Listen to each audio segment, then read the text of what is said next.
محرم کی یہ وہ تاریخ ہے جسے عاشورہ کا دن بھی کیا کہا جاتا ہے۔ یہ وہ دن ہے جہاں سب کچھ لٹا کر بھی حق جیتا تھا، جہاں پیاس تھی لیکن جذبہ بھی تھا، جہاں لاشوں کے ڈھیر تھے لیکن ایمان زندہ تھا۔ یہ کربلا ہے اور یہ 10 محرم جس نے بتا دیا ظلم جتنا بھی بڑا ہو، حسینیت ہر دفعہ جیتے گی۔ آئیے جانتے ہیں آج کے دن کربلا کے میدان میں کیا ہوا۔ کربلا کے میدان میں امام حسین نے اپنا پورا کنبہ لٹا دیا اور لوگوں کو یہ بتا دیا کہ اگر دین کی حفاظت کے لیے اپنا پورا کنبہ بھی لٹانا پڑے، پورا خاندان بھی لٹانا پڑے تو لٹا دو، لیکن دین کی حفاظت کرو۔ دشمنوں نے جنگ کا آغاز کیا، امام حسین کے ساتھی ایک ایک کر کے شہید ہوتے گئے۔ حضرت عباس علمدار جو تھے وہ ندی پر، دریائے فرات پر پانی لانے کی کوشش کی پر افسوس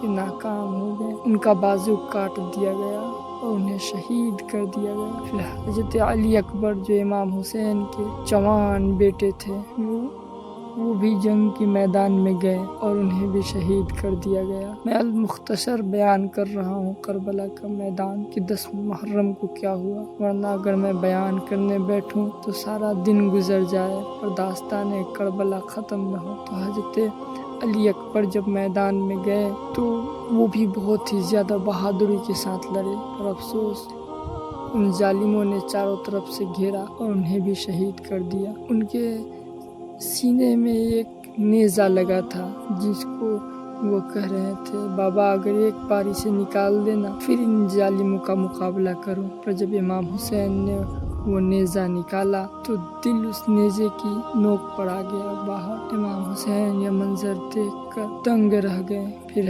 اسی طرح علی اکبر بھی گئے جو ہم شبیہ رسول تھے، حضرت قاسم محمد قاسم جو امام حسن کے بیٹے تھے وہ گئے جو ہم شبیہ رسول تھے، ان کو بھی شہید کیا۔ علی اصغر امام حسین کے 6واں بیٹے تھے، اس پر بھی ان کے حلق پر بھی تیر چلا دیا گیا، اور وہ بھی جانوروں پر جو تیر چلایا جاتا ہے وہ تیر، اور انہیں شہید کر دیا گیا۔ اور باری باری کر کے خاندان رسول اس کربلا کے میدان میں شہید ہوتے گئے۔ آخر میں امام حسین نے تنہا جنگ کی اور بہادری دکھائی، لیکن دشمن نے مل کر انہیں بھی شہید کر دیا۔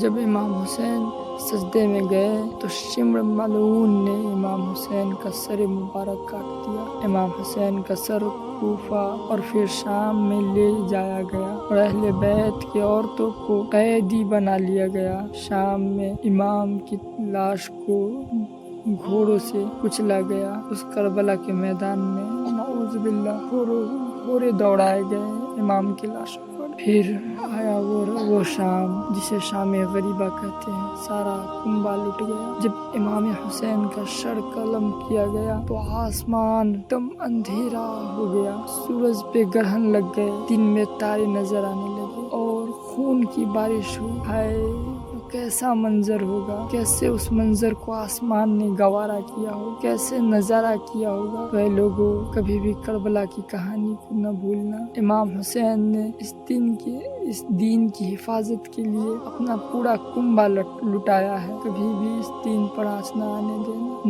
نمازوں کی پابندی کرنا، کیونکہ امام حسین نے نماز نہیں چھوڑا، سر قلم ہو گئے پر نماز نہیں چھوڑا۔ اس دین کی حفاظت کرنا، بہت مشکل سے یہ دین ہم تک پہنچا ہے، اور اس کہانی سے ہمیں یہ پیغام ملتا ہے کہ حق کے لیے قربانی سب سے بڑی عبادت ہے۔ امام حسین رضی اللہ تعالیٰ عنہ نے ہمیں سکھایا کہ ظلم کے آگے جھکنا حرام ہے، چاہے زندگی